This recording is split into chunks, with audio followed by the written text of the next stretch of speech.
할렐루야. 오늘은 4월 13일 화요일입니다. 오늘도 정시 매일 예배 함께 하시는 우리 성도님들 사랑하고 축복합니다.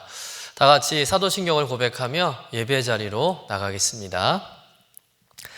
전능하사 천지를 만드신 하나님 아버지를 내가 믿사오며 그 외아들 우리 주 예수 그리스도를 믿사오니 이는 성령으로 잉태하사 동정녀 마리아에게 나시고 본디오 빌라도에게 고난을 받으사 십자가에 못 박혀 죽으시고 장사한 지 사흘 만에 죽은 자 가운데서 다시 살아나시며 하늘에 오르사 전능하신 하나님 우편에 앉아 계시다가 저리로서 산자와 죽은 자를 심판하러 오시리라. 성령을 믿사오며 거룩한 공회와 성도가 서로 교통하는 것과 죄를 사하여 주시는 것과 몸이 다시 사는 것과 영원히 사는 것을 믿사옵나이다. 아멘. 다 같이 찬송가 310장 하나님의 은혜로 함께 찬송하겠습니다. 오늘은 안창환 권사님 가정에서 찬송을 인도해 주시겠습니다.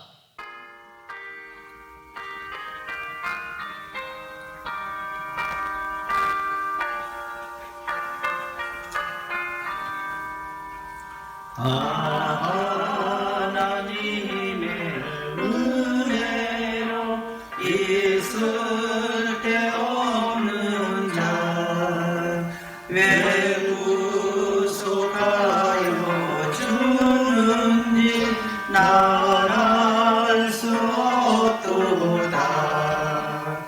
내가 믿고 또 의지하는 내 모든 변하시는 주님 늘 보호해 주실 것을 나는 확실히 아네. 왜 내게 굳센 믿음과 또 복음 주셔서 내 마음이 항상 변한지 날 알 수 없도다.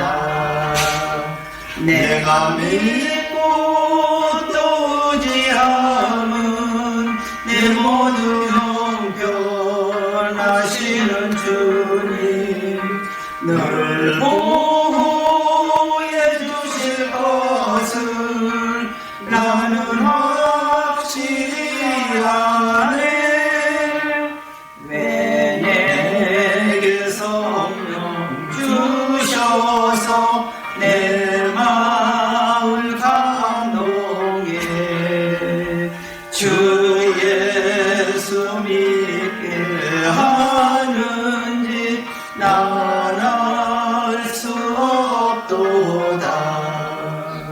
내가 믿고 또 의지함은 내 모든 형편 하시는 주님 늘 보호해 주실 것을 나는 확실히 아네. 주 언제 강림하실지 옥밤에 홍낮에 또 주님 만날 그곳도 난 알 수 없도다. 내가 믿고 또 의지하는 내 모든 영경 하시는 주님 늘 보호해 주실 것을 나는 확실히 아네. 다 같이 매일의 기도 우리 함께 드리시겠습니다. 참 평강의 주님, 오늘도 새로운 하루를 주시고 복되게 하시니 감사합니다. 하늘에 속한 자 하나님의 자녀로서의 삶을 권세로 살게 하시며 오직 하나님의 말씀을 즐거워하며 따라 살게 하심을 감사드립니다. 다윗처럼 오직 우리 주님만을 내 앞에 모시고 오직 주님만이 우리의 전부이심을 고백하는 삶이 되게 하시고 그러므로 인해 주님께서 늘 우리의 전부가 되어주심을 경험하고 누리는 삶이 되게 하옵소서. 우리의 가정과 교회를 위해 기도합니다. 일터를 위해 간구합니다. 나라와 민족들을 위해 주님의 은혜를 구합니다. 구원과 치료와 회복의 은혜를 내려주셔서 어그러진 모든 것들이 바로 세워지게 하시고 평화를 이루게 하옵소서. 이제 일상이 된 경건의 일과를 통해서 성령의 충만, 성도의 영화를 이루게 하옵소서. 주님 사랑합니다. 언제나 자기 눈동자와 같이 우리들을 사랑하시는 주 예수 그리스도의 이름으로 기도드립니다. 아멘. 모세가 그의 장인 이드로에게 돌아가서 그에게 이르되 내가 애굽에 있는 내 형제들에게로 돌아가서 그들이 아직 살아있는지 알아보려 하오니 나로 하게 하소서. 이드로가 모세에게 평안히 가라 하니라. 여호와께서 미디안에서 모세에게 이르시되 애굽으로 돌아가라. 내 생명을 찾던 자가 다 죽었느니라. 모세가 그의 아내와 아들들을 나귀 위에 태우고 애굽으로 돌아가는데 모세가 하나님의 지팡이를 손에 잡았더라. 여호와께서 모세에게 이르시되 내가 애굽으로 돌아가거든 내가 내 손에 쥔 이적을 바로 앞에서 다 행하라. 그러나 내가 그의 마음을 완악하게 한즉 그가 백성을 보내주지 아니하리니 너는 바로에게 이르는 여호와의 말씀을 이스라엘에게 내 아들을 장사하라. 네가 내게 이르기를 내 아들을 보내줘 나를 섬기게 하라 하여도 내가 보내주기를 거절하니 내가 내 아들 내 장자를 죽이라 하셨다 하라 하시니라. 이는 하나님의 말씀이니라. 아멘.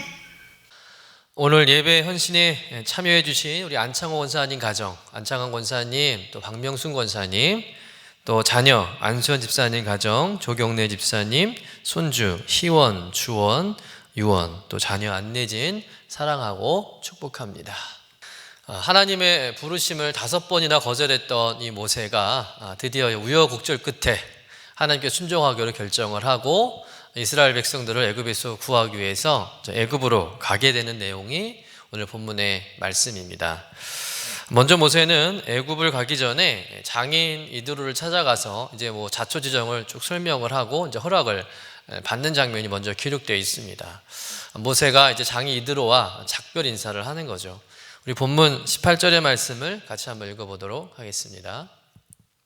모세가 그의 장인 이드로에게 돌아가서 그에게 이르되 내가 애굽에 있는 내 형제들에게 돌아가서 그들이 아직 살아있는지 알아보려 하오니 나로 가게 하소서. 이드로가 모세에게 평안히 가라 하니라.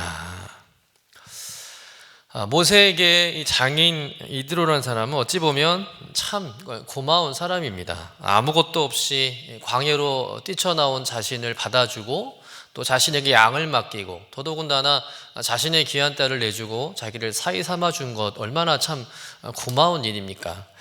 가진 것도 없고 사실 뭘 하는 사람인지는 모르는 사람임에도 불구하고 이 이드로라는 사람은 이 모세를 믿어주고 또 모세를 지지해 주었다는 것이죠. 어찌 보면 모세에게 있어서 이드로는 장인 어른이자 또 아버지 같고 또 인생의 은인이고 스승이요 멘토 같은 역할을 한 참 소중한 존재였다는 겁니다. 아마도 애굽에서 왕자로 살면서 정말 기고만장했던 이 모세가 장인 이드로를 만나면서 겸손함을 배우고 또 성품도 변화되어지고 또 인생을 어떻게 살아가야 하는가에 대한 그 인생의 교훈도 많이 깨닫게 되었으리라 생각이 됩니다. 그러니까 모세가 광야에서 보낸 이 40년이라는 시간은 그냥 의미 없이 양이나 친 그런 시간이 아니라 미디안 족속의 지도자이자 또 제사장인 장인 이드로의 충고와 조언을 통해서 모세가 지도자로서의 소양과 또 겸손함과 자질들을 훈련받게 되는 그런 좋은 시간이었다는 것이죠. 어찌 보면 이 모든 것이 하나님의 섭리 안에 있는 계획인 줄로 믿습니다. 하나님께서 모세로 하여금 또 이드로를 만나게 하시고 또 그 만남을 통해서 모세가 앞으로 이제 광야 40년을 이끌어갈 지도자로서 연단을 받게 된 것이죠. 모세가 이제 애굽으로 가야 하는 상황에 대해서 이제 장인 이드로에게 설명을 이제 쭉 하게 되는데, 이드로는 두말 없이 모세를 또 보내줍니다. 그런데 여러분, 옛날 고대 부족 사회에서는 이 남자는 곧 가족의 생산력이고 또 어떤 전쟁을 위한 군사력과 직결되기 때문에 남자는 함부로 부족을 떠날 수가 없어요. 그러니까 자기 마음대로 부족을 떠나서는 안 됩니다. 그건 곧 배신의 행위와 다를 바가 없습니다. 부족을 지켜야 하고 또 가족을 지켜야 하는 것이 이 시대의 남자의 가장 중요하고 우선시되는 일이죠. 또 이드로가 또 모세에게 얼마나 잘해 주었습니까? 그런 이드로에게 모세가 등을 돌리고 떠난다는 것은 어찌 보면 이드로에게는 굉장히 서운한 일일 수도 있죠. 그러니까 이드로가 모세를 쉽게 보낼 수 없는 상황이라는 겁니다. 그런데 오늘 본문에 보면 이드로는 모세를 평안하게 자유롭게 그렇게 보내준다는 것이죠. 모세를 붙잡아 놓으려고 하지 않습니다. 이것이 가능한 이유가 혹시 이드로가 하나님을 믿는 제사장이 아니었을까라는 학설도 있는데요. 이드로가 하나님을 섬기는 제사장이 아니더라도 이스라엘 백성들이 믿는 하나님에 대해서 이미 이드로는 알고 있었고, 또 그 여호와 하나님에 대한 공경과 또 존중이 있었고, 무엇보다 영적인 지혜를 가진 사람이었다는 것을 우리가 알 수 있다는 것이죠. 나중에 이드로가 모세가 이스라엘 백성과 머물고 있는 호렙산에 찾아왔었는데, 모세가 하루 종일 이스라엘 백성들의 그 대소송사를 혼자 다 심리하고 또 재판하는 걸 보고, 또 그러다 보니까 쉴 틈도 없이 계속 지쳐가는 그 모세를 보고는 이스라엘 백성의 공동체를 10부장, 50부장, 또 100부장, 1000부장을 세우는 분권형 재판 제도를 모세에게 제안해서 모세의 경무를 덜어주기도 합니다. 그만큼 이드로는 굉장히 영적으로 지혜로운 사람이었다는 것이죠. 이드로는 모세를 돕는 데 있어서 정말 좋은 역할을 해준 사람이었음이 틀림없습니다. 그만큼 모세에게 이드로는 장인어른 그 이상으로 존경하고 또 따르고 또 신뢰하는 어른이었다는 것이죠. 그래서 모세는 애굽으로 가기 전에 그간에 있었던 그 모든 일을 소상 이드로에게 말하고, 또 자신이 애굽으로 갈 수밖에 없는 그 상황에 대해서 이해해 달라고 부탁을 한 것이죠. 우리는 이 모습을 통해서 모세가 지금까지 40년 동안 자신을 돌봐주고 또 은혜를 베풀어준 장인에 대한 인간적인 도리를 다하는 모세의 모습을 볼 수 있다는 겁니다. 모세는 아무리 하나님의 부르심이 있어도 그 부르심 때문에 사람의 도리를 무시하고 그냥 떠나지 않았다는 것이죠. 하나님을 위해서라는 그 명분으로 사람에 대한 도리를 소홀히 하지 않았다는 겁니다. 여러분, 우리 믿음의 성도들도 이렇게 살아야 한다는 것이죠. 하나님께 대한 도리는 다하면서 사람에 대한 도리는 소홀히 해서는 안 된다는 것입니다. 하나님의 일을 한다는 명분으로 사람과의 관계를 깨트리는 그런 사람이 되어서는 안 된다는 것이죠. 다시 말해서 신앙생활도 잘해야 되지만 우리가 세상 가운데서도 부모에게 할 도리, 또 자식에게 할 도리, 또 친구와 이웃에게 할 그 도리를 누구보다도 철저하게 지켜가야 한다는 것이죠. 여러분, 그럴 때 우리가 세상에서 빛과 소금의 역할을 감당하게 되고, 또 그런 우리의 삶의 모습을 통해 세상 사람들이 하나님을 알게 되고 또 믿게 되는 줄로 믿습니다. 그리고 이렇게 신앙생활 하면서 모세가 이드로를 만난 것처럼 여러분, 우리가 신앙생활 하면서 좋은 신앙의 선배를 만난다는 것, 또 좋은 신앙의 멘토를 만난다는 것이 얼마나 큰 축복인가를 깨닫게 되는데, 여러분의 신앙 가운데 이런 좋은 이드로와 같은 정말 마음 따뜻하고 지혜롭고 또 성품도 훌륭한 그런 신앙의 선배들을 만나시기를 간절히 축복합니다.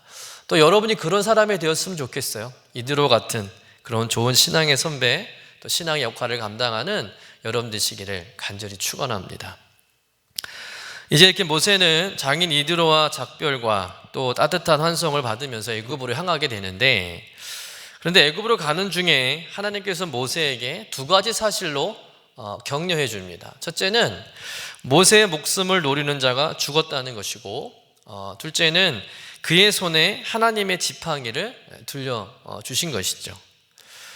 먼저 모세의 목숨을 노리던 자가 죽었다는 말씀은 역사적으로 볼 때 40여 년 전, 광야로 도망치기 전에 40여 년 전에 애굽에 투트모스 3세라는 왕자가 있었는데, 이 사람이 어찌 보면 모세와의 정치적인 그런 라이벌 관계에 있었고, 또 모세를 눈의 가시처럼 굉장히 미워했던 사람입니다. 그러니까 모세가 사람을 죽였다는 것도 이 투트모스 3세가 찾아낸 것이고, 그것을 빌미로 해서 모세를 죽이려고 했던 것이죠. 그래서 모세가 살기 위해서 광야로 피신한 건데, 이제 그가 죽었다는 거예요. 그러니까 자기를 죽이려는 그 사람이 이제 사라졌다는 것이죠. 하지만 그것 말고도 지금 모세가 애굽으로 가는 길은 사실은 금이 환향이 아니죠. 기쁨으로 가는 게 아닙니다. 목숨을 내놓아야 하는 위험한 길이었다는 것이죠. 모세의 앞길에는 어떤 죽음이 기다리고 있는지 아무것도 예상할 수 없어요. 인간적인 두려움이 앞설 수밖에 없는 상황이었다는 것이죠. 그래서 하나님은 그런 모세에게 두려워하지 말라라고 안심시키기 위해서 이 말씀을 하시는 거예요. 너의 목숨을 노리던 자가 죽었다. 그러니 걱정하지 말라는 것이죠. 아무 걱정하지 말고 모세가 애굽으로 향할 수 있도록 그의 발걸음을 가볍게 하기 위해서 그에게 이런 위로를 해 주셨다는 것이죠. 여러분, 이 말씀을 통해서 우리가 깨닫는 것이 무엇입니까? 하나님께서 우리에게 사명을 주실 때는 우리가 감당하지 못하는 것을 절대 주시지 않는다는 거예요. 또 그 사명을 주실 때는요, 감당할 수 있게 힘을 주시고 지혜를 주시고 또 늘 평안과 위로를 공급해 주시며 감당케 하신다는 겁니다. 다시 말해서 내가 사명을 감당하는 게 아니라 하나님이 그 사명을 감당하게 하신다는 것이죠. 여러분, 그러니 사명을 받을 때 염려하지 않기를 부탁드립니다. 내가 할 수 있을까? 여러분, 걱정하지 않기를 부탁드립니다. 하나님께서 미리 앞서서 일하시고 준비하시고 도와주신다는 것이죠. 여러분, 어떻게 보면 우리가 사명 앞에서 두려워하고 또 염려하는 것은, 또 그 사명을 거절하는 것은 그 사명을 주신 하나님을 불신하는 것과 같은 일일 수가 있어요. 내가 아무것도 못하는 사람이라고 생각하는 것 또한 나를 지으신 하나님을 믿지 못하는 일과 같다는 겁니다. 사실 그것은 겸손이 아니죠. 그동안 하나님께서 맡기시려는 그 사명을 거절한 것이 과연 겸손인지 아니면 하나님에 대한 불신인지를 우리가 다시 한번 생각해 볼 필요가 있다는 것이죠. 물론 처음에는 내 자신이 부족하고 못나 살 수 없다 구구절절 설명하며 몇 번이나 거절했지만, 그럼에도 우리가 순종하는 마음으로 하기로 결정했다면 나를 도우실 하나님을 믿고 담대하게 그 일을 감당해야 할 줄로 믿습니다. 오늘 이렇게 모세로 하여금 격려해 주시고 힘을 주신 그 하나님이 여러분이 감당해야 할 그 사명 가운데서도 동일하게 도와주시고 위로해 주시고 또 새 힘을 허락해 주실 줄로 믿습니다. 두 번째, 하나님의 격려는 모세에게 하나님의 지팡이를 주셨다는 것이죠. 우리 20절의 말씀을 같이 한번 읽어보도록 하겠습니다. 모세가 그의 아내와 아들들을 나귀에 태우고 애굽으로 돌아가는데 모세가 하나님의 지팡이를 손에 잡았더라. 사실 지금 모세의 손에는 나무 지팡이 외에는 사실 가진 것이 아무것도 없습니다. 한 방에 사람을 해칠 수 있는 예리한 칼을 가지고 있는 것도 아니고, 또 창이 있는 것도 아니고, 또 좋은 무기를 가지고 가는 것도 아니고, 또 수천 명, 수만 명의 군사를 거느리고 애굽으로 가는 것도 아닙니다. 지금 대제국 애굽의 바로를 상대하러 가는데 모세는 고작 지팡이 하나 가지고 간다는 거예요.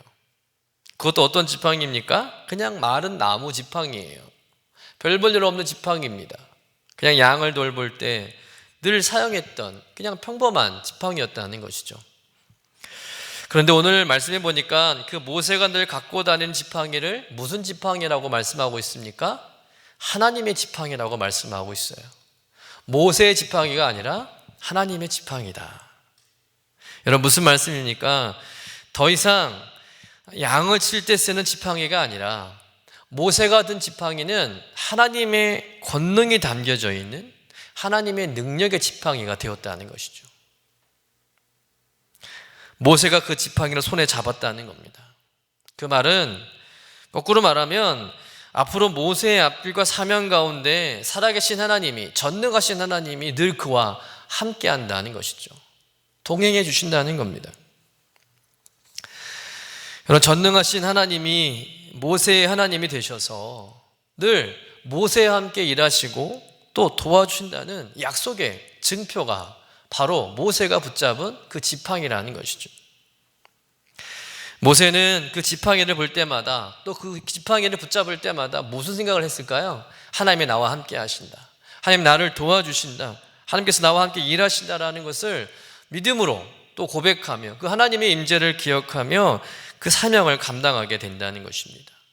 때문에 이제는 모세의 지팡이가 아니라 하나님의 지팡이가 되는 것이죠. 여러분, 이 하나님의 지팡이를 잡고 서 있는 여러분 모세의 모습을 생각해 보세요. 한번 상상해 보시길 바랍니다. 어찌 보면 그냥 지팡이 하나 들고 있는 거잖아요. 굉장히 초라한 모습일 수도 있어요. 대단한 무기를 가진 것도 아닙니다. 수천 명의 군사를 데리고 가는 것도 아니에요. 그냥 호렬단신 모세 한 사람뿐입니다. 그러나 여러분, 그 지팡이 하나만 붙잡고 서 있는 그 모세에게 뭔가 위험함이 느껴지지 않습니까?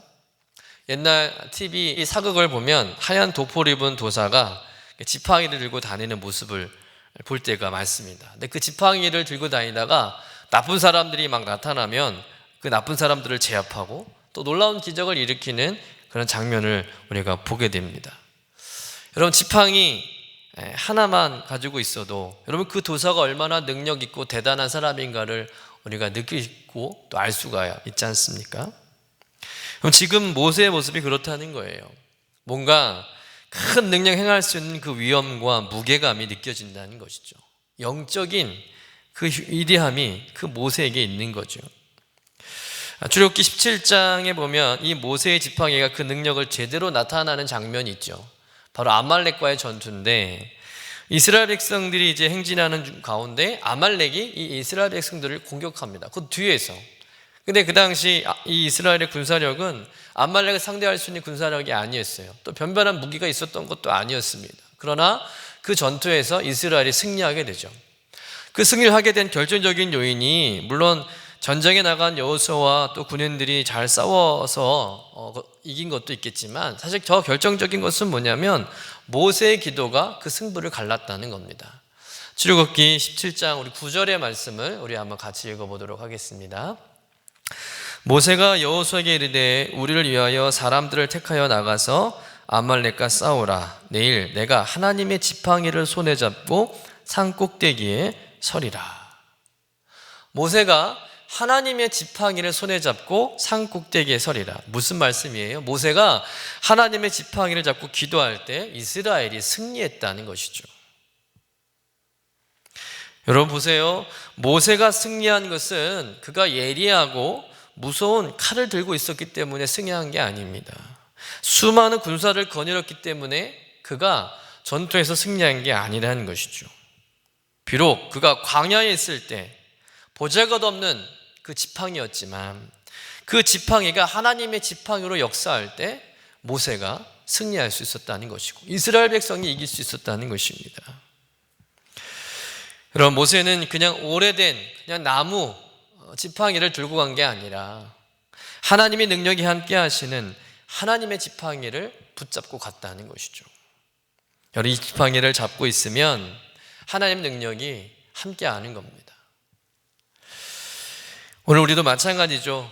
여러분, 여러분에게 있는 지팡이는 무엇입니까? 비록 그것이 보잘것없는 것이라 할지라도 여러분, 주님의 능력이 그것에 임하면 그 지팡이가 하나님의 역사와 또 하나님의 축복을 만들어내는 하나님의 그 도구가 될 수 있다는 것을 믿으시길 간절히 축원합니다.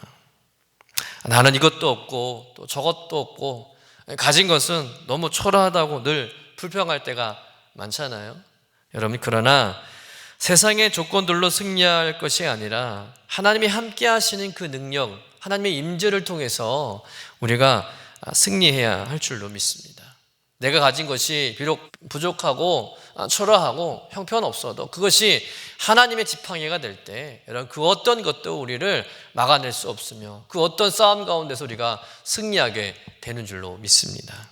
오늘 특별히 기도할 때 여러분 그 하나님의 지팡이를 달라고 간절히 기도하시길 바랍니다. 그 하나님의 지팡이로 인해서 하나님의 인도를 받고 또 하나님의 도우심을 경험하고 하나님과 동행하고 하나님의 그 놀라운 능력의 역사를 날마다 경험하고 체험하고 누리시는 저와 여러분의 삶이 되시기를 주님의 이름으로 간절히 축원합니다. 기도하겠습니다. 하나님, 모세가 이드로를 만나게 된 것은 참 큰 축복이었음을 깨닫습니다. 우리의 삶에도 이런 이드로와 같은 분과의 축복된 만남이 있게 하여 주옵소서. 무엇보다 우리 자신이 신앙으로 잘 다듬어져서 이드로 같은 영적인 선배 또 영적인 멘토 역할을 해줄 수 있는 신앙의 어른이 되게 하여 주옵소서.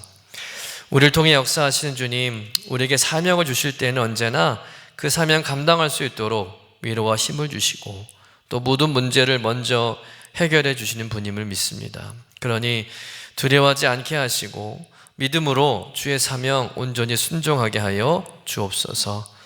또한 우리는 늘 부족하고 보잘것없어도 하나님께 붙들리면 하나님의 지팡이처럼 쓰임받게 되는 줄로 믿습니다. 저에게 하나님의 지팡이를 주시옵소서. 그 지팡이 붙잡고 주님께서 주신 그 사명 능력 있게 감당할 수 있도록 도와주옵소서. 우리 자신이 하나님의 지팡이로 쓰임받게 하여 주옵소서. 감사드리며 거룩하신 예수님의 이름으로 기도드립니다. 아멘. 이제는 우리의 구세주가 되시며 대속자가 되시는 예수 그리스도의 구속의 은혜와 아버지 하나님의 사랑과 성령님의 교통하시는 은총이 오늘도 날마다 기쁨의 예배, 주님과 신나는 동행에 함께하는 사랑하는 주의 모든 권속들 위해, 특별히 오늘 하나님 앞에 헌신하며 예배하는 안창환 권사님, 박명순 권사님 네 분, 그리고 사랑하는 자녀들 안내감 집사, 안수연 집사, 안내연 사모, 안내진 자매 모든 자녀들 위해, 세우신 가정들 위해 영원토록 함께 하시기를 간절히 축원하옵나이다. 아멘.